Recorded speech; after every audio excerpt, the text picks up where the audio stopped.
Hi, this is Li Chen Ren, Director of Modern Alpha Wisdom Tree ETFs.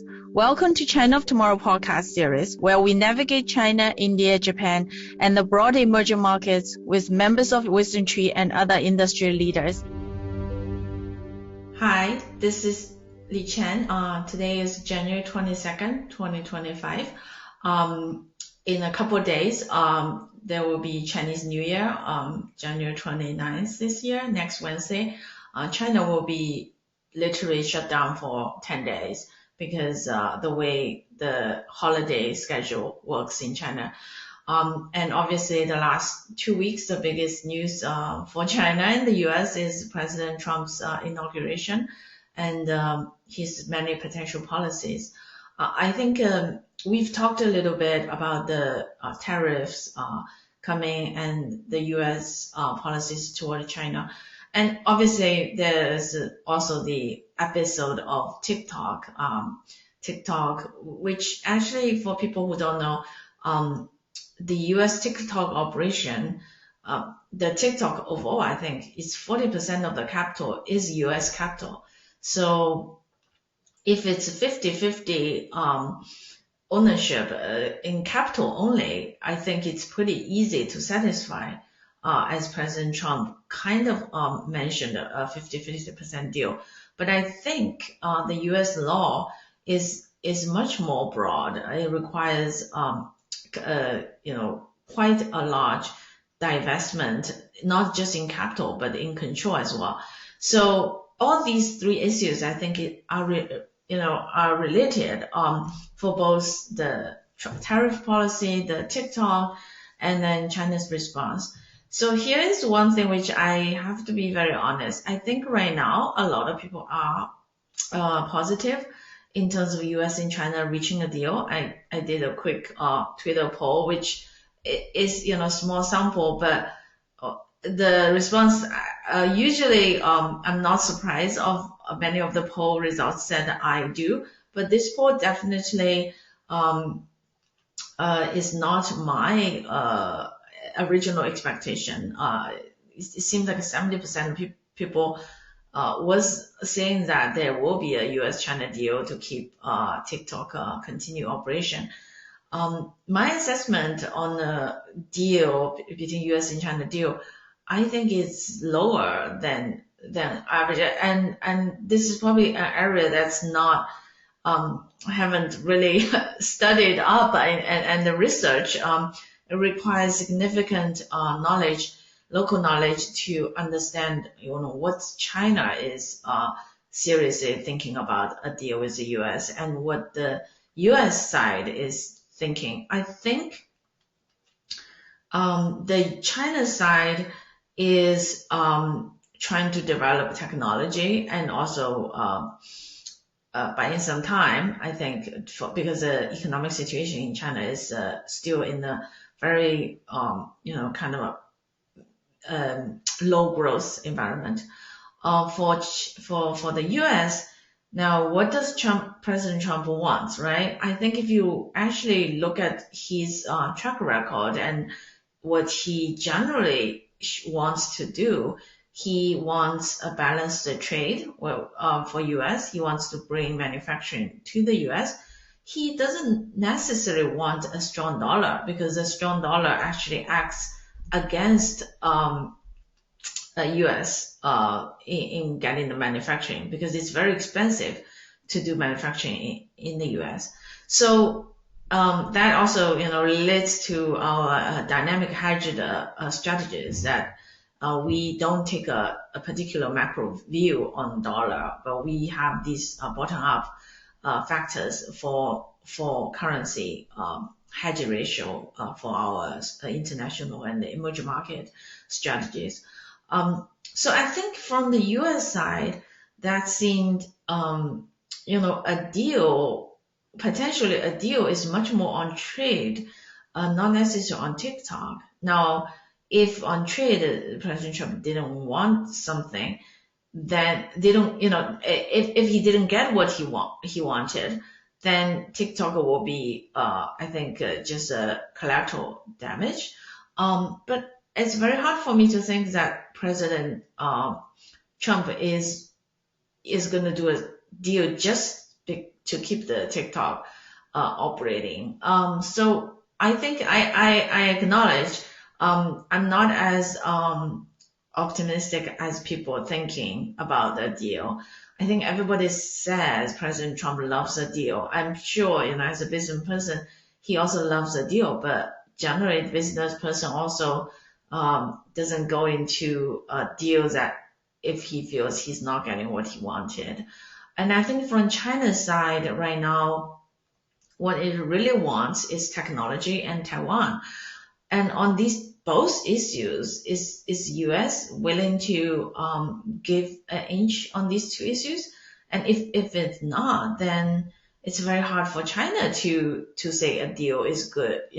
So again, a lot of these things are so policy related, and you need probably talking to people in DC and talking to people actually in Beijing on this particular issue.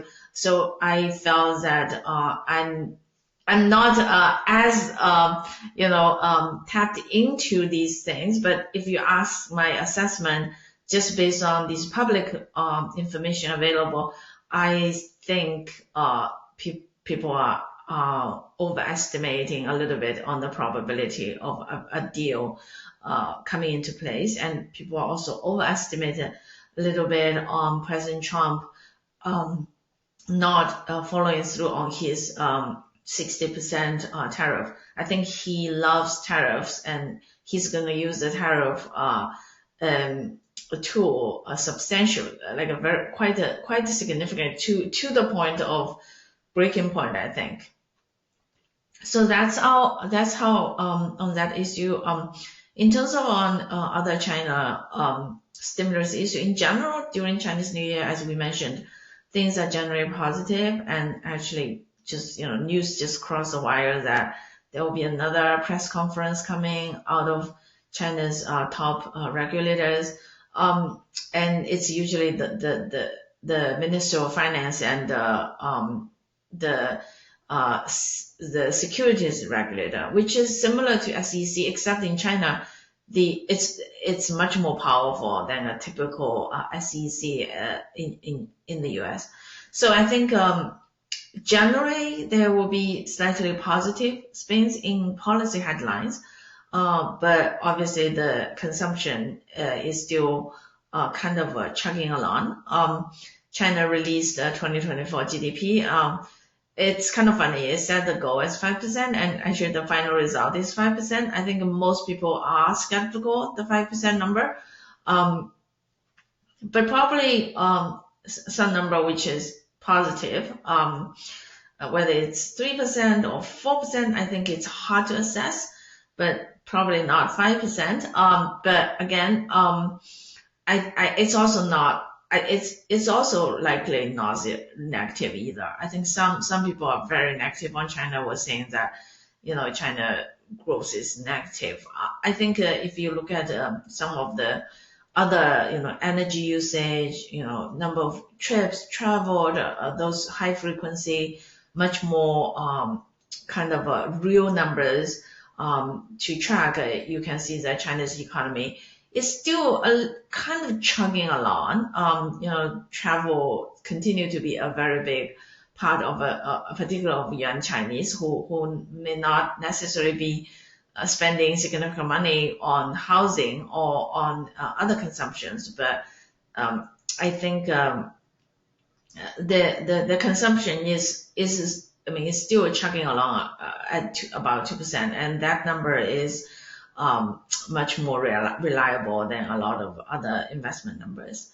So I think overall, it will continue to see how US-China plays out, how serious both sides are looking for a deal.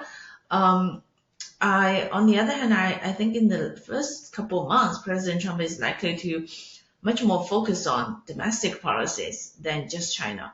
So I think the market is probably thinking too positive on a deal in the next couple of months. But President Trump says he wants to go visit China, which it's likely to happen, I think, because you don't have to have a grand deal to go there. And President Biden will be, I think, the president who never visited China in recent memory. So I think for President Trump to go, at least it's good to for both sides to meet people meeting, because ultimately, sometimes seeing person face to face is easier. Humans are still, emotional and more, want to make more human connections. So I think that's the general assessment. We'll have to continue to assess how I'm open to persuasion. If anybody, want to reach out on Twitter and have a different assessment, I'm very happy to hear your side. All I'm saying is that on this issue, which I'm not a necessary expert, and I'm just relying on public information, because it takes a lot of time to actually talk to people on the ground.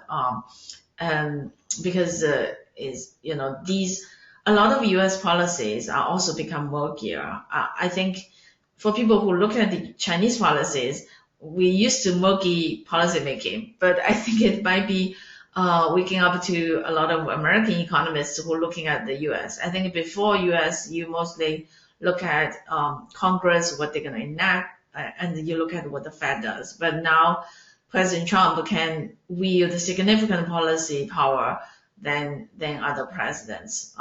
That's like a given in China. So if you understand how China policy making works, it will be very interesting. If you add some of the Chinese headlines to the U.S. news, it's actually pretty funny. In China, there is this line says like private entrepreneurs are now our friends.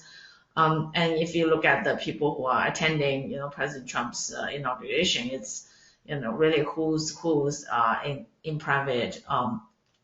Many CEOs went there as well. So I think that's our general assessment. And thank you. And we will continue to bring our analysis down the road. It'll be a very interesting year for 2025. Thank you.